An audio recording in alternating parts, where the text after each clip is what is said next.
Hello, Ryan. Welcome to our show. I'm so excited to talk to you today.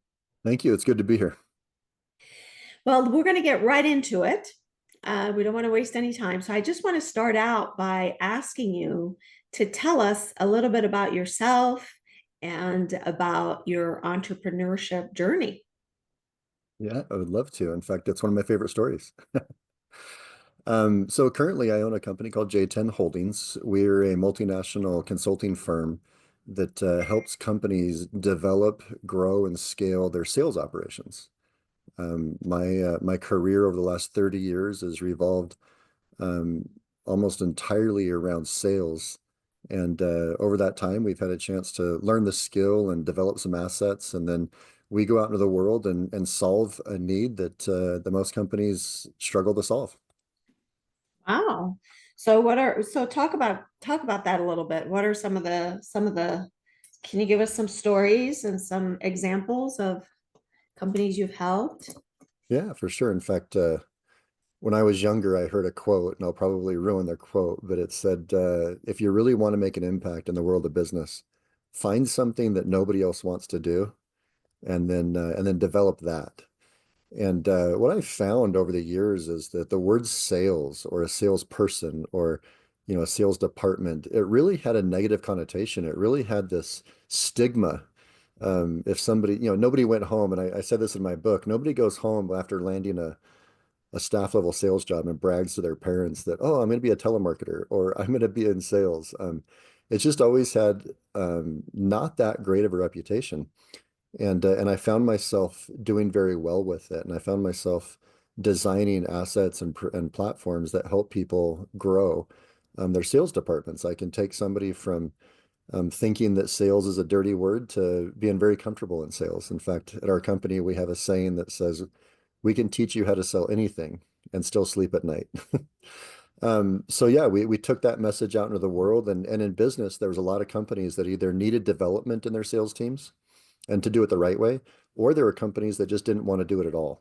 Mhm. They wanted to outsource it almost like a managed service, and we had the skill set and the assets to do it, and so we kind of took advantage of that space in the market. And over the last several years, we've done about $1 billion in sales for other companies, and we've been the rainmaker behind the scenes for a lot of companies out there. Everything from the education space, higher education to solar to personal development to a lot of different things, software, um, financial advising. We kind of our programs fit in nearly any market and any niche. With teams in almost every time zone around the world, it gave us a real good opportunity to service clients and meet them wherever they currently stood. That's fantastic. So being industry agnostic in a big industry like sales, that must be phenomenal. And I'm sure it came with some challenges, which we'll talk about, but later on. But before I forget, I want to ask you about your book. You're an author. You wrote a number one selling book that has helped many. Why don't you tell us a little bit about that? Yeah, I'd love to. I wrote a book called In Demand.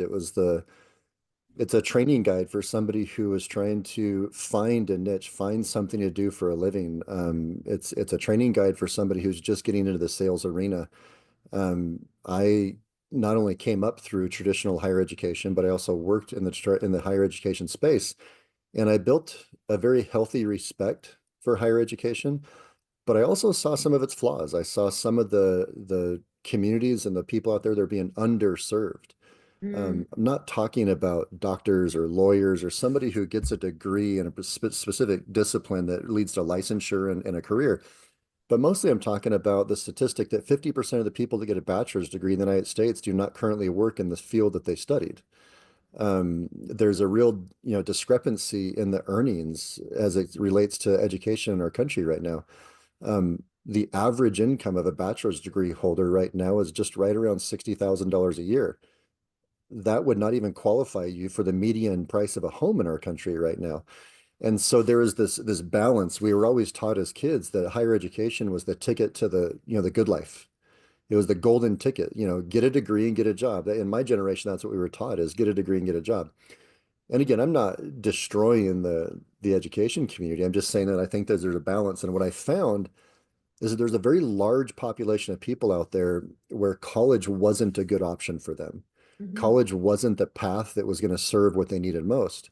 mhm, And me being a college dropout, I found a path and a career in sales. And there's a big population of people out there that I could train where they could find that golden ticket, make a good income, work from home these days, service a community of people and meet people where they met and sell them products and services.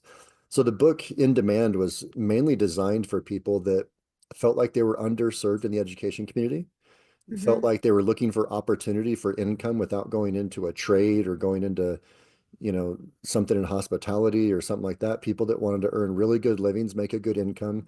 And in most cases, my teams and the people that I've taught and trained make more than the average person that has a bachelor's degree in our country. And I think that put a lot of confidence behind my curriculum and put a lot of confidence behind the message that I sent out there. I love that. And what I love most, I mean, I can tell that it's obviously incredibly successful in delivering the results that you want. But what I love is what's behind the message, which is that authentic selling. It sounds like that's what you really dial into. I heard that in your first part when you were talking about doing things that you are selling or representing things that we feel comfortable selling and then still being able to sleep at night.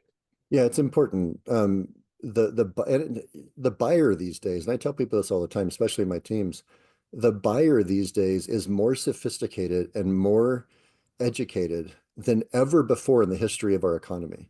Mhm. The internet and the access to information, you cannot get away with being disingenuous. You Mhm. can't get away with lying. You can't get away with selling, the way they did in the 50s and 60s. And yeah, there were people that are doing it right. I'm not going to throw the whole industry under the bus. But these days, you have to be very good at human psychology. You have to be very good at, being a therapist. You have to be a coach. You have to be a driver. There's this balance of your ego and your empathy that the sophisticated buyer these days needs to connect with in order to be successful in sales. So the days of being a sleazy salesperson or twisting arms or doing something that's disingenuous, they're just gone. I mean, you can't succeed in this marketplace, in this economy, unless you know how to connect with another human being and compel them to make decisions they normally wouldn't make on their own. And that's where we step in. We really fill that gap in a really big way. Precisely. I love that. I love that. It's a to me, the way that you're talking about sales is really be coming to the table with a servant heart, serving the other person, filling a need. Is that right? Yes. Gosh, we could Um, get really, really deep in this subject, but yes, it really is. And a lot of times people that you're talking to, they know what they want, but there's these two opposing voices in their head. Most people's subconscious is designed to talk them out of hard decisions. mhm. And I tell my teams all the time, when you're in a sales conversation with somebody, when you're in a negotiation, you are rarely communicating with or negotiating with your customer's conscious mind. Yes. A customer's conscious mind always wants your product. They never would have inquired in the first place. The Mhm, biggest challenge is the conversation that's going on behind the scenes with their subconscious. And mhm. so we spend a lot of time in personal development, neuro-linguistic programming and consciousness and things like that, where we really want to communicate with the subconscious mind to help people make decisions that they're being talked out of by their own minds. I don't know if that got too deep too fast, but a little bit of the psychology behind what we do. Yeah, you're speaking our language. As you know, we work with consciousness, so I'm very familiar with the dichotomy of what we want to what we're excited about creating in our lives, and then what the fear that pulls us back from the programming conditioning. Well, what if this doesn't work? What if blah blah blah? All these what ifs, and also just that gravitational pull toward just staying the same, not wanting to change. Right? It's surprising how many people are willing to stay the same. Yeah, it's not a want. It is a conditioning. And when people say, this, Ryan, yourself from what you're sharing with me, you already know this. But when people say, "I'm going to think about it," they're not the one doing the thinking. It's the subconscious that's doing the thinking. Amen. Amen. So yeah, so awesome. I love what you do. So tell us a little bit more about your path to becoming a CEO of your company and the just tell us a little bit about, let's start there and then we'll dig a little deeper. Okay. It's not very glamorous and but I think it's more common than most people admit. I think that what I went through, I was able to accomplish extraordinary things, but I don't think I took a extraordinary path. Coming out of college, like I said, I dropped out of school. School just wasn't really a place that excelled in. I was a college athlete, so that got me through a couple of years of it on scholarship. But after that, I just wanted to go out in the workforce, and I went out and tried to find my place. And I mean, I did well when I worked for companies. When I was in my early 20s, I worked for some big multinational companies. I worked for Sprint International, a part of their international division. I worked for some big universities in their international division. I speak a foreign language, and so it gave me some opportunities to do some things corporately that seemed pretty pretty impressive. My titles, my resumes, things like that look great. But I always had this like inner struggle. Um, I'm very good at math, and that's a curse sometimes. In my case, it turned out to be a curse and a blessing. But I always would sit in a corporate job and I would think about all the players within the company and the role I was playing, no matter if I was a staff level person, a manager, a director, or eventually the vice president of a Fortune 500 company. I was very conscious of where everybody sat at the table. And Hmm. I always had this conflict of where I sat at the table. I always felt like I wanted more, I could deliver more. And it had nothing to do with intelligence. It had nothing to do with I'm smarter than the person above me. It was timing and choices. And Hmm. so I remember the first time I burned my ships. I I was working for a Fortune 500 company. I walked into a conversation with one of their vice presidents. They congratulated me. I was being promoted to one of the highest positions in the company, and it involved equity, it involved stock, it involved, incredible pay. And he offered me the position, and he asked me for my answer. And I had this very emotional response to it. And I just said, "Hey, this is a big decision. Do you mind if I get back to you this afternoon?" And I walked away from the offer. And I remember I went and called somebody that very close to me, and I said, "Hey, I was just offered this job." And they said, "Well, what are you going to do?" And I said, "Well, is my experience in life and my experience in business, is it just about the money?" That's what they asked me. And I said, "No." And I said, "I'll see you in an hour." Hung up the phone. I went in and I resigned from the company. Oh wow. And they were just as shocked as I was. Hmm. Um, and I just knew that I would be in this constant yo-yo, this constant battle in my own brain of where I sat at the table. I Hmm. didn't know what I was going to do next. I had no plan. I burnt a ship and I had nowhere to go. But it put me in a position and forced me to change the way I looked at my own life, it forced me to change the way I looked at my own business. And I said, I don't know what it's going to look like, but I'm going to be in charge of it. I Hmm. need to get out of this, dilemma and so I left corporate America, not because it was bad. I wanted something different. And I went and started my own business. And I started a consulting agency. I took my skill set and I took what I had learned and what I had developed for these companies I worked for. And I found out that there was companies out there that wanted my skills. And so I did it on a consulting level. And I started with one client. And then I got a call and they offered me a job. And I said, "Well, no, I won't work for you, but you can hire me on contract." And it just kept happening over and over and over. And over the years, I built a pretty large consulting agency where I got to do what I was good at, but I got to deliver it from a contract standpoint. And I got to do what I wanted to do. And then once I was in charge of it, once I got to own it, I wasn't a CEO at first. When you Hmm. start your business, at first you can't call yourself a CEO of no other people. Yeah. Like I was the janitor, I was the accountant, I was the salesperson, I was everything. I Yeah. don't know if I can call myself the CEO at that time. But it wasn't until I started bringing on staff, I started expanding, I started growing, I started duplicating my knowledge into other people. And I can remember the money came. The money came. It was great. But I can remember the time that I had the biggest epiphany as a CEO. The thing that like somebody asked me, and I was interviewed by somebody, and I told this story before, but I'll tell it again. Somebody asked me on a podcast or on an interview, I think it was Entrepreneur Magazine.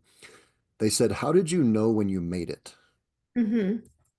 And I I was flattered that they presupposed that I thought I had made it.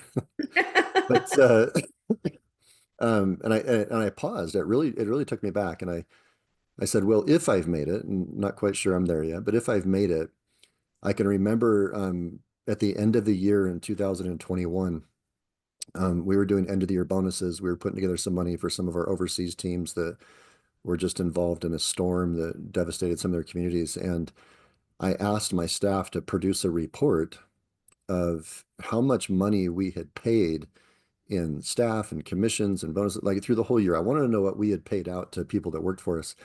And and again, in some companies, it's not a big number, but at the time, I was taken back. We paid out that year over $5 million in compensation to my staff. And that was probably the most successful feeling I've ever had. Hmm. How much I was able to pay other people. Yeah, Um, I love that. and it was kind of different because I'm money motivated. I love money. I love earning money. I love growth. I love opportunity. But I can remember that I was connected emotionally to that outcome more than I've ever been connected to what my tax return said. And that was the first time I really felt like a CEO. I really felt like I had made a contribution Mm, to other people other than myself. I love And that. that was the first time I really kind of owned that title of CEO, where it meant something to me rather than just being a signature on my email blog. Wow, Ryan, I really love your sense of responsibility and your consciousness. You're such an aware human being in that it sounds like you really come from a place of care and compassion. Would you say that that's true about you? Yeah, but can I pull the curtains back and disclose that, like, I wasn't born this way. I mean, I Yeah, went, I went, I please, went, I went please. years. I mean, if you call it consciousness, then let's just talk about that. I went years and years and years of being unconscious. Yeah. I remember the very first person I ever hired to coach and to mentor me in that area. We started unlocking some things in my personality and started unlocking some things in my energy. And I had this immediate, almost overnight, black and white, just immediate growth in my own personal development. And I was bragging to my coach. I'm like, I do this and I do this. And I remember she said to me one time, she goes, "Okay, settle down." She said, she said, "For most of your adult life, because of things that you've dealt with, you're like somebody who has had both of their arms frozen. Okay. Like you haven't been able to move your arms. And then we've just unlocked a little bit of things in you. And right now, you're waving one of your arms around, going, look at me, look at me, look what I can do." And she goes, "Ryan, there's most people in this world have two arms that they can wave around. You're just at one. So let's temper your excitement for a little bit." And I remembered, man, I learned so much, but I have so much further to go. Mm, But I can remember the days where I wasn't as aware. I can remember the mm, days where I put value in things that didn't produce anything, and I can remember having limiting beliefs and self-sabotaging habits, and I can remember those days very clearly. And there's part of me that's embarrassed about who I was. It certainly doesn't stop me from who I can be, but it's close enough to where I can still remember it, and I think it keeps me in check. It gives mm. me something to balance who I am today against, and I think it drives me quite a bit. Yeah, I think what makes a great leader is a combination of confidence and humility. The more we learn and grow, and you personally, first of all, I'm part of the 50% that graduated from college and doing nothing that I went to the School of the Art Institute. I have a degree in interior architecture, and I did not become an interior architect. The only homes I design are mine and my friends. So you can relate. You can relate. I can 100% relate, but I also can relate to what you just said is that the more you know how much more you need to know. Leaving yourself open to growth is always an extraordinary thing as a leader. So congratulations on that. Thank you. Yeah. So tell us more. How much how much time do you have? Well, we can take as much time as we want. Yeah, tell us more about that. That journey is incredibly important because the people who are going to be listening to this, people, our audience are really from all over the board, from young leaders just getting into leadership, to people graduating from college, and also some seasoned leaders who can relate to some of the stories you'll have shared and will share, and people who can learn from your story and how you solved some of the biggest challenges that came your way. So let's talk about that a little bit. Yeah, I'd love to. I think one of the biggest lessons I learned going through my journey was be very selective, be very, very careful and discerning about who you take advice from. Mm-hmm. Okay. One of my favorite business leaders that I just not I don't know him personally, but when I read articles about him or when I see the success he's had in business, when I listen to his business journey, somebody that I can really respect is Mark Cuban, Mm-hmm. the owner of the Dallas Mavericks. I read an article in Inc. magazine many, many, many years ago, and he said some things there I thought were really interesting, and I would consider him somebody that in business I could learn something from. Mm-hmm. Well, I started listening and reading about him and listening to him more, and he said something one time that I immediately adopted, and it was not the right information for Mm-hmm. me at that time. Mm-hmm. And what I found out is that who you listen to and who you take advice from really depends on where you're at and if Mm-hmm. that advice is good for. And I'll give you an example of what that was. And I've heard it from more than one billionaire. Mark Cuban once said that your success in business is going to come down to one thing, and that is your ability to focus and your ability to say no to things that you need to stay away from. Mm-hmm. And and I think it's incredible advice Mm-hmm. for somebody who has made it to a pinnacle or to some level of success. Mm-hmm. But I think it's terrible advice for somebody who's starting out.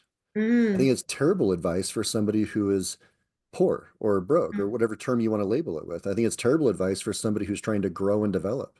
Mm-hmm. Many years ago, I adopted, and when I learned this, I adopted the exact opposite approach. I decided to, I don't know if you've seen the movie Yes Man with Jim Carrey. I don't know if that's the name of it, but I didn't base it off of that movie, but it's kind of a telling version of what I did is I just decided to say yes to everything.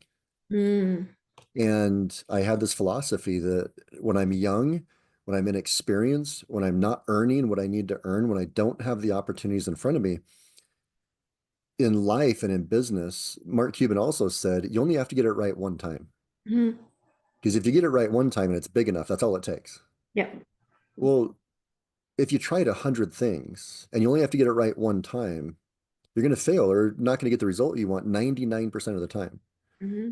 Well, when you're young and you're experienced and you're starving, you don't know which of the 99 will not work and which of the one will work. You don't have that kind of opportunity. So you have to say yes to all 100, Mm-hmm. pursue them and travel down that path until you learn enough about them to find out if it's the one. So I just decided to say yes to everything. And today I own, 4 or 5 companies, mainly because people approached me with ideas and opportunities where I just said, yeah, let's do it. Now, it's interesting, and anybody that's listening to this, I'm going to challenge you to start saying yes to somebody. Start saying yes to everybody, and you're going to find out how many people in this world really mean what they say. Mm-hmm. Somebody comes into my office. I have this office here that I built, and I have people come in all the time and they want to pitch me ideas. And they say, oh, I want to do this, I want to do this. And I look at them dead in the eye and I say, let's do it. No joke, 9 times out of 10, I'll never hear from them again. Wow. Because the average person doesn't have the discipline, they don't have the drive, they have ideas, but they've never been in a position to execute on things. And so at an early age, I just decided to say yes to everything. And Mm-hmm. whatever sorts out, sorts out. On the other side of a yes is everything. On the other side of a no is nothing. And when I get a chance to do a lot of keynotes and I talk about this in my keynote from stage. And what's interesting is that what people hear when I say that is that if they say yes to everything, everything's going to be great. Mm-hmm. But hear me out. When I say on the other side of a yes is everything, Mm-hmm. let's talk about everything is. Everything could be a result you didn't want. Mm-hmm. Everything could be pain. If if everything includes success, it's got to, the pendulum has to swing both ways. I've said yes to things in business life that, put me in an investigation that put me $300 billion in debt. Mm, And that's because I said yes to something. I said yes to something and aligned myself with some people that turned out not to be the best choice. mm, But it's all part of the learning process, right? precisely. I had to say yes to that just as much as I had to say yes to something that did work. Now, I think that when you get to a level of performance and you get to a level of earnings or a level of status, and there's so many things coming at you, then I think I could adopt Mark's philosophy of, being focused and saying no to the right things. But I think my secret to success growing up in business was just say yes to everything and go for it. You know what, Ryan? There's so many things about what you just unfolded and unpacked for us that I love. And we're on the same page about. The first thing is the story you shared about Mark Cuban. And I share the same level of respect for him. In fact, my son goes to the school that he went to. He went to Oh, Indiana nice. University. He's getting his business degree in that school as well. So I like him a lot. I think he's a tremendous leader, dynamic leader. But what you said is so profoundly important because there's a lot of well-meaning people who are incredibly bright, incredibly accomplished, who, when they give advice, they speak from their own level of consciousness, and the advice they give will only work for people who are at that same level and the same life experience, etc. So this is an important point that I talk about a lot when I do because I do some speaking as well, because there are a lot of incredible thought leaders who talk about a variety of topics with authority, and people listen blindly. And the component of discernment is critical, that we have to accept that the young leaders don't have the wisdom you need wisdom to discern. You need higher levels of consciousness to discern. And so it's so important what you just unfolded, because there's nothing more, I don't think, as important to fine tune as our ability to discern. I agree. Uh, Another example, and this one I think is funny, that have you ever heard anybody say, don't work harder, work smarter? Yeah. Mm-hmm. The next time you hear that phrase, really pay attention to who said it. Mm-hmm. Because typically, in my experience, the people that say, don't work harder, work smarter, spent many years grinding to get where they're at. And now they can afford, through their own level of wisdom and their own level of, financial success, to work smarter. But when you're young and you're grinding, you're going to do some really dumb work. Like you're going to, you can't afford and you don't have the knowledge to work smarter. So if somebody ever says work smarter, not harder, look at who said it. It's Yeah. probably somebody who's really successful, who figured things out by working really dumb to get where they're at. And I'm an example. I can afford these days to work a lot smarter. They say focus on income producing activities and outsource the rest. Well, when I was 26, I couldn't afford to outsource the rest. I could barely find income producing activities. So I had to work, I had to work hard. And then later on, I got to work smart. So it's just another example of advice that somebody can give that may intuitively sound logical. But like you said, if you're not at a certain place of consciousness, it's not going to serve you very well. Could you imagine a 23-year-old that has no experience but has all the drive in the world, and you tell them don't work hard? Mm-hmm. Like that would be devastating. And if they listened, it'd be even more, Yeah. what would they do? I agree. I think that there's value in doing the hard work. I interviewed actually a president and owner of a manufacturing company who started out in the shop. His father owned the business, and he started from the bottom, literally from bottom up, and right now he runs and owns the company, and he does a fabulous job because of that experience, because he to your point, he put in the hours, he put in the time to learn. And yeah, there's so much wisdom in that, and I think that is very good advice for anybody listening, because you really have to have the ability to listen to people's stories and their success stories and their advice, and I think that you will, and placing them at the right place in your life is also important. Well, this is something I'm going to file this and look it up in 10 years when I've right. Yeah, exactly.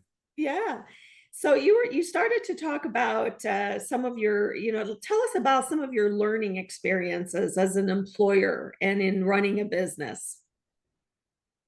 Um, yeah, for me, it's that question. It's very clear to me the difference in in my strategies and my techniques and how I worked with people. And I can remember when I was very young. By the way, the person who ran companies, me who ran companies 20 years ago, is not Mhm. the same person that runs a company today. Like I'm very, very clear on that. Yeah. Yeah, I early on, I think I took the approach of um, perform at all cost. Okay. And High performance, you mean? yeah, high performance at all cost is I think my attitude I had when I was younger. And again, it was largely due to lack of development and experience. But what I ended up doing when I was younger is I performed at a high level, but I sacrificed relationships. Um, Mm, I didn't appreciate the people around me. Um, I treated them as a tool to succeed rather than a partner in the success. And I can still remember stories of how I treated people, early on in my career, and I just wasn't great at, you know, bringing people with me. I really had a selfish mentality. Um, so what I learned later on, and what's really served me well, is, the saying that says if you make sure everybody around you is successful, you'll never have to worry about your own success. mm, And when I took that approach, when I started looking out for the people around me, and I started giving people more opportunity and recognizing people for the opportunity, when I was less interested in the fame of it or the recognition of it, um, it it became a more focus on other people. My mhm, leadership skills, I think, revolve around we mentioned earlier, the balance between ego and empathy. mhm, I think the empathetic side of a leader is the one that can listen. It's the one mhm, that can connect. It's the one that makes sure that people know that they're cared about. But the mhm, ego side of a leader is the one that has goals, it has boundaries, it knows how to drive appropriately. And I think that if in my own career, there were times where I was out of balance in that ego and empathy, scale. When mhm, I was too empathetic, I didn't perform. I got walked all over. mhm, Everybody loved me, but the shareholders didn't. mhm, Um, I had a great team of people loved me, but we didn't produce business. mhm, When I was all ego, I was just a hammer, running around. Everything I saw was a nail, and I just wanted to hit it. And nobody wanted to work for me. And you end up having attrition, and the company goes away anyway. And if there's an imbalance of those two things, you're going to fail on either side. And I can remember one of my biggest lessons was making sure that I found the balance, knowing when to show the empathetic side of me and knowing when to let the ego drive us to a goal. And these days, people, my staff, I think, would attest. Like, there's times where I can tell them great job, and there's times where I have to tell them it's not such a good of a job. I just had a conversation with one of my teams this week where I said, we're crushing it in some of our metrics right now. And I said, hey, every week, week over week, we're high fives and knuckles. We get to talk about success. Does it feel good? How's the culture right now? And everybody says, oh, it feels great around here. And I'm like, okay, we can recognize that. If we have a tough month, if we have a tough week, do I get to come in and throw some tables and push some buttons and really, drive for performance? And can we still have a good culture? And they recognize, that both things can coexist. And they agreed. I got permission to be a little harder on them when we weren't doing as well as a company. And I go to them and I say, if I ever come after you because of lack of performance, and you feel like my agenda has anything other than just getting better performance. In other words, if you don't feel loved, if you don't feel cared about in my intensity, mhm, you need to say something because then I'm coming after you personally. mhm. I want to go after the result. I don't want to go after the person. Right. And I think that's the probably one of the biggest lessons I learned growing through my journey is just how can you maximize performance out of other human beings that are have their own conditions and going through their own journeys? Like, how can you, influence them to perform and still provide a great culture? Yeah, yeah, that's a very important point also. I think that it's incredibly important as a CEO to balance and walk the line of empathy and ego mentality well, in that perspective, and getting having an open line of communication between you and your team. How many people work for you, Ryan? Um, because we're in sales, it's a little bit transient, but at any given time, we have anywhere from 80 to 100 people on staff at any given time. Wow, so you have a pretty big team. Uh, I'm trying to make it smaller. You could do that. You could do that, sure. Because Over time, you're looking for efficiencies, I think, yeah, for sure, for sure. Yeah, that is having an open culture.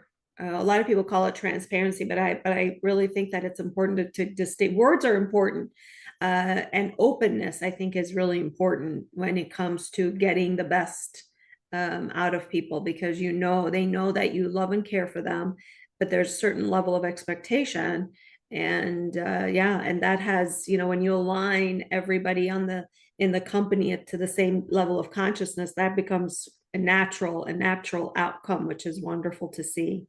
Totally agree. So we've talked about this next question a little bit. What would you do differently? But let's talk about that a little more. And what would you, in your journey, what do you think you would have done differently? I think I would have gone bigger, faster. Okay. I think that I approached business. I would consider myself a late bloomer in business. I think it took me longer to really get my stride than it should have. I think I was raised with some limiting beliefs around money and finances and debt, and I wasn't really taught the real skill of business. So when I say I'm a late bloomer, I think I learned those things later. But if I could do it all over again, and this probably comes from hindsight and it probably comes from the confidence that I have now, but I think I would have taken bigger risks sooner in my business life. Hmm. I bootstrapped nearly everything I did. And it wasn't until much later in business that I started utilizing debt models and utilizing fundraising models and things like that. Um, Bootstrapping gives you the confidence that you did it yourself, but it also is one of the slowest ways to grow a business. Hmm. I think velocity would have been my friend if I would have implemented, debt models and things like that earlier in my business. So I think I just would taken more risk. I think I would have gone after more mentorship. They say don't follow somebody that hasn't been where you have been, where you want to go. Hmm. I think I should have earlier on, I should have put people in my life that had already been where I want to go Hmm. in a relationship where I could go to them and get some sound advice. If Yeah. I went to a really strong business performer when I was in my 20s and I said, I'm going to bootstrap everything for the next 10 years, they would have said, well, that's the dumbest. I mean, good luck. You're going to be Yeah. self-employed for that time. You're going to struggle. Yeah. I would have loved to have that kind of mentorship. So I think I just would have gone bigger sooner so that I had more time to develop. But I can't disagree with where I'm at, but I certainly would wish I would have done it sooner. I'm always one of those people who says I agree, because I've bootstrapped my company and I know how hard it was. I went through the depths of the lowest of the lows, and and the other way as well. So I hear you, and I think that uh, there is strength in taking risks. The risks are big, and can be big for companies. But I think that you're right in that, having look back and look at the risks that you could have taken that would have possibly ended up in a much quicker route to the success level that you're enjoying now. But I also think that you're always in the right place, and things actually did end up the way that they should have, because had you not gone through all the things that you have gone through, you wouldn't be the person you are today, which has, you add so much value to, it sounds like, the people you help because of the experiences that you've gone through. Don't you think? Yeah, I wouldn't trade where I'm at today to do anything that I different in the past. But if I was given the opportunity to do it differently, I certainly would. I I can remember that my business mindset, my business goals, they had two different tracks. And by the way, whoever's listening to this, I hope you don't take this as advice because I don't think this is scientific. It's what worked for me. In business, when I had income goals, it was kind of a slower growth. I Hmm. would I would say, I want to make this amount of money. I want to hit this goal this year. I want to gross this much in total revenue, and I would see these incremental gains. But several years ago, I changed my annual goal and I didn't want to have an income goal or a revenue goal. I changed it. I wanted a debt goal Hmm. because there was a correlation in what I was doing that the more debt I could raise, the more opportunity I had. And so I can remember several years ago, my first goal, I think I took out a couple $100,000 in debt and I 5x'd it pretty quickly. And then the next year I wanted $1 million in debt. And the next year I wanted more. And this year in 2024, I mean, just this week I inked probably my biggest. I think I just inked a deal yesterday for 20 million in debt. And I'm excited about the debt because Hmm. that debt represents opportunity much more than an income goal did. And so for me, when it was all based on the revenue, Hmm. I grew, but not very fast. When I changed it to have a debt goal, I realized I could build more, bigger, faster. Hmm. And Hmm. that was a pretty big shift for me. Like I said, don't don't take that as advice, anybody, but for me, every year now I have a debt goal. Yeah, yeah. So walk us through that brain pattern. What is causing you to think that? Because that'll help us understand, and then it'll help the audience kind of decide, okay, I see where he's coming from. Um, when you're doing it on your own, you're bootstrapping and you have a revenue goal, you have your only leverage is your ability to innovate and your ability to work hard. Hmm. Okay. Those are the levers that will move your business. Hmm. If I think of something new that Hmm. can help us grow, or if I become better at this, or if I work harder at this, those are my leverage points to move the needles. Debt represents leverage in the ultimate way. Okay. You can, if think of an investment, one of the companies we own is an investment firm. And if I put all of my own money into an investment and it works, it can only work in a relationship to what I put into it. But if I raise $1 million or 10 million or $20 million in debt, now that investment has an opportunity to exponentially grow with Hmm. something that I didn't at the time own. I didn't own all the money. Hmm. So debt used correctly represents a greater opportunity than you could ever do on your own. Hmm. Okay. I mean, there are people that, there are unicorns out there that people grow, but from all the reading I've done and the mentoring I've participated in, all the people that I've followed, I mean, at the high levels, the really big levels of success, I don't know anybody that's done it without taking on debt. Hmm. Think of the biggest businesses in the world. They definitely took on debt. They all Um, have, most business people don't like using their own cash. yeah. They want to use somebody else's cash. Hmm. Well, the definition of somebody else's cash is called debt. Yeah. So, yeah, so when my mindset, so the money, the debt allowed me it was a multiplier. Hmm. It was a multiplier that was beyond my own skill. I got to feed it in a much bigger scale and a bigger level. Hmm. If you said, what did I learn or what I would have done different? I think I would have taken on way more debt at a younger age Hmm. because it just represented more opportunity. I love that. And thank you for breaking that down for us because thinking of debt as a way of leveraging and expanding, I mean, it certainly makes sense because then you can do more things more quickly. You can, put a lot more different lines out there in terms of revenue. And I could see how you could 5, 10x the amount of investment or debt. Well, That, what's the largest business you can think of right now? The largest company in the world. What are some names of the largest business you can think of? well, Apple, Tesla, Amazon, Apple. Amazon, yeah. Most of those companies are may be profitable today, but they weren't profitable for the first 20 years of their existence. Amazon was $1 billion company and never turned a profit. Precisely. They weren't Yes. interested. They weren't interested in, profitability. They were interested in growth, and they did it through leverage. Precisely. It's so that is So such an important, yep, I agree with that. And it's the truth. I mean, whether or not I agree with it, it's irrelevant. It's the truth. yeah, So you're absolutely right. So I think that that's a good thing for entrepreneurs to know. But of course, going through that journey is important, and that's a different conversation because your level of wisdom and expertise helps in so many different ways that we could talk about that. Perhaps maybe we'll have you back. We love can it. dig into that a little bit more. So what maybe this is one of the advice you'd give to today's CEOs, but what is some of the biggest mistakes you see CEOs make right now?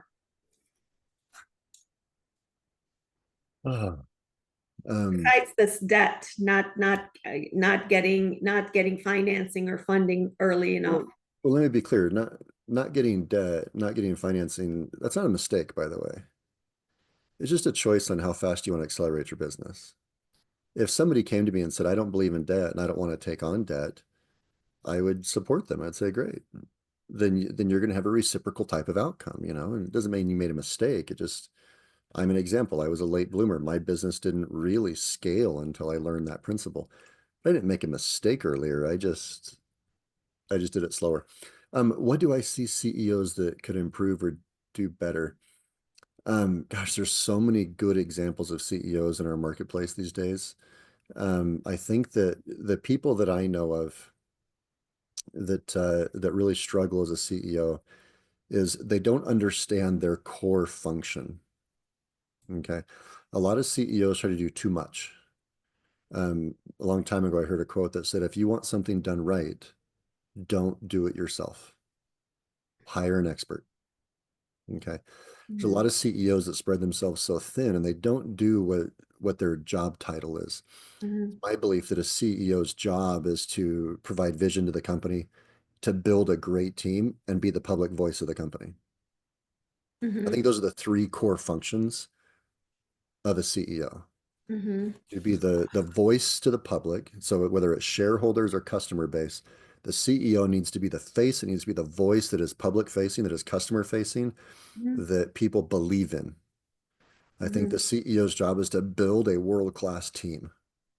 mhm, They'll never be as great as they could without the right team. And I think that's their job, is to assemble the right team.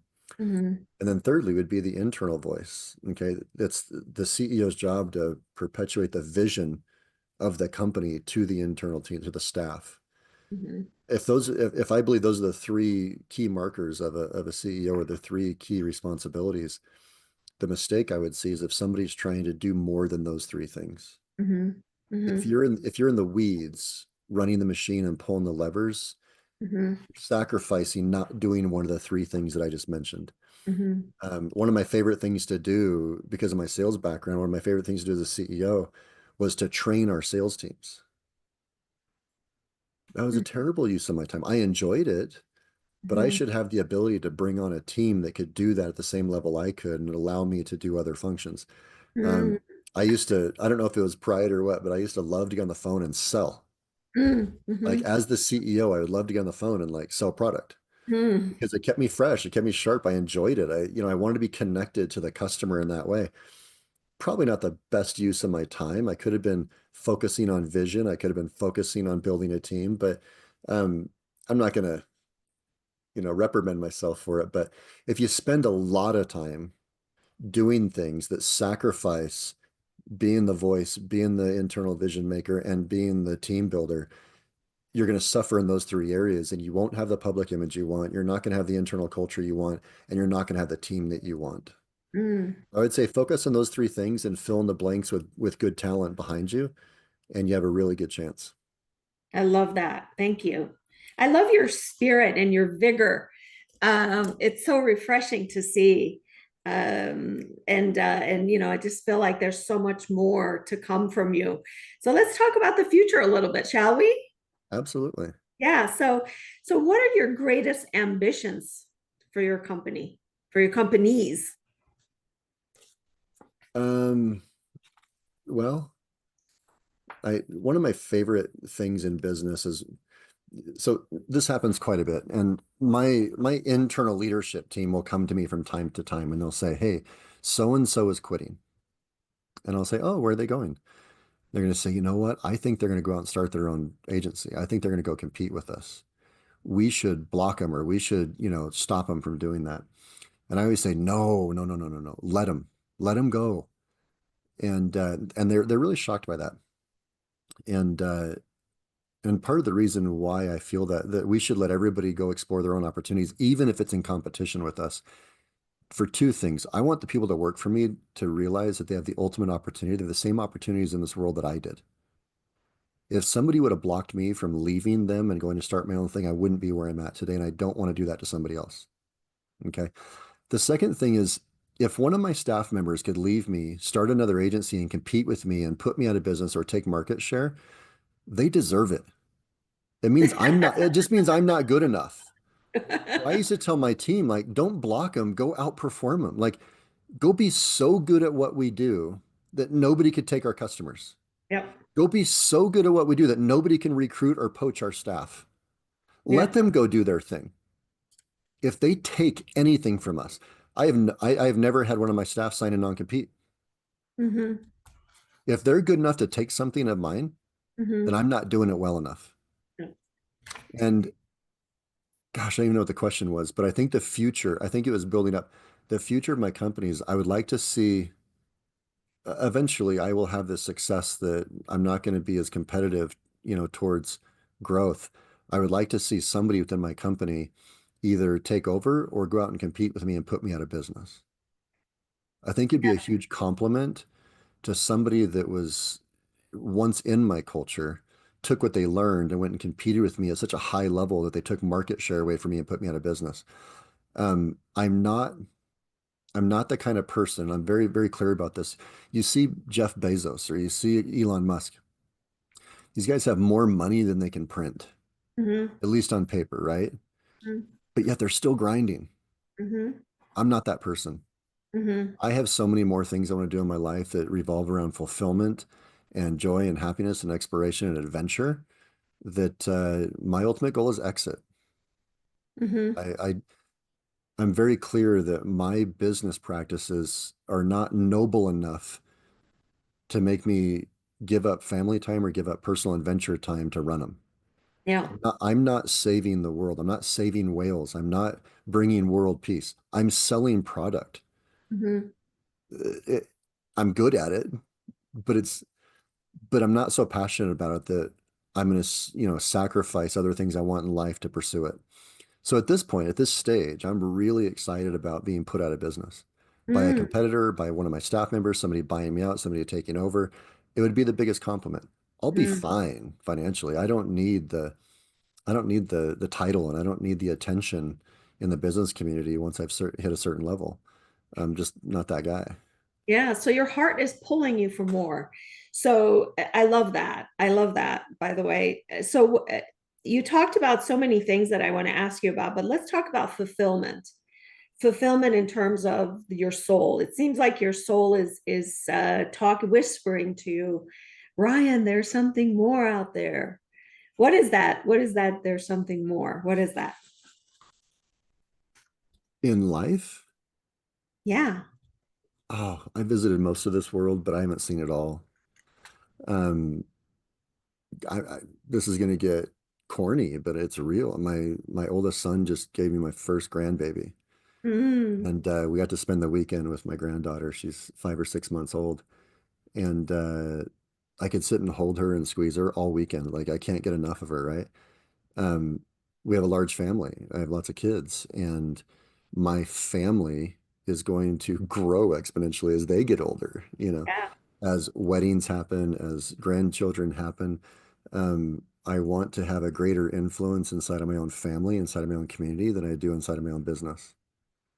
What's calling to me is to have the ability to focus more on those types of things. Um, somebody said, if you want to change the world, start with yourself. Hmm. If you can change yourself, you can change the person you're closest to. If you can change the person you're closest to, you can change the people that are closest to them. And it can go from yourself to your family, to your community, to the, that's really how you change the world. I'm not going to change the world by selling products. No. And it's fulfilling. I mean, it makes me feel great. The money's great. Growth, expansion, accomplishment, those things drive me. It's what wakes me up in the morning. I don't have bad Mondays. Yeah. Like on Sunday afternoon, I'm getting restless and I'm getting anxious to like start Monday. Like I love Mondays. Um, but what I'm going to love more is the freedom of time to develop other relationships, and I have this agreement inside of my own relationship, and we have this agreement that says it's not my job to make you happy. Hmm. It's my job to make me happy. Hmm. And when you talk about the future and what's calling me, I just want to keep chasing that path. Mm. Imagine if you were independently happy. Imagine if you were genuinely at a level in life where you could experience joy at its deepest. Not Hmm. that you're void of stress or problems or heartache, but just if you could experience joy at its deepest. And then you got to surround yourself with people just like that. Hmm. Like that's, I think that's what's calling me. That'd be a great place to exist. Yeah, I love that. I love that. Absolutely. I'm with I don't know you. if I just got way off in the clouds, but man, if you ask me, I'm going to tell you what's on my mind, and that's what pops Oh out. yeah. No, you're speaking my language. I mean, I don't know how much you know about Think Virtues, but that's what you just described the last 5 minutes is what we're all about. We're about that side of life. Because people who come to us for personal and professional development have already reached a level of success, and they want that inner outer relationship, community building, investing in those types of things. So you're speaking my language, and I love the depth, the depth of your beingness. I think it's such a beautiful thing to see that a businessman who's running a sales organization and selling all types of organizations, that's so heart centered and so in touch with who you are and what you want. You're very clear. I love that. Thank you. I love that. I love that. So we've talked about a lot, and it's been about an hour. So let's wrap it up. And well, I mean, I think that the next question we kind of covered. Do you see your business being $1 billion company? Yes, Yeah. actually, my exit plan is 2 years from now, and on the trajectory we're on, we'll hit that mark in 2 years. Wonderful. Wonderful. Well, congratulations to you, Ryan. It's Thank been you. such a pleasure talking with you. I know we went a little over time, but yeah, welcome again. I really appreciated having you here, and I look forward. I think that we have enough to talk about. Maybe we'll have a second interview, but thank you so much. I would love that, and thanks for having me. I always enjoy visiting with people, and for anybody listening to this, I think everybody has different styles and different strategies and different journeys they're on. And if there's anywhere I've been on my journey that resonates with you, I hope this was impactful. If not, congratulations on wherever you're at. But thanks for having me. This was a great conversation. Thank you. It was, I agree, and I appreciated it. I learned a lot, certainly, and I'm sure the listeners will too. And I think that we put things in the right context. I think that they'll take value from it. I always say that content without context is meaningless, and we talked about that earlier with what some of the thought leaders and entrepreneurs have given as far as advice. That's content, and without the context of really what you know and where you are in the level of consciousness, it really doesn't make that much of a difference. So we did that. We did both of that thanks to you. We really unfolded everything, and I appreciate you. Well, thank you so much. It was a pleasure being here.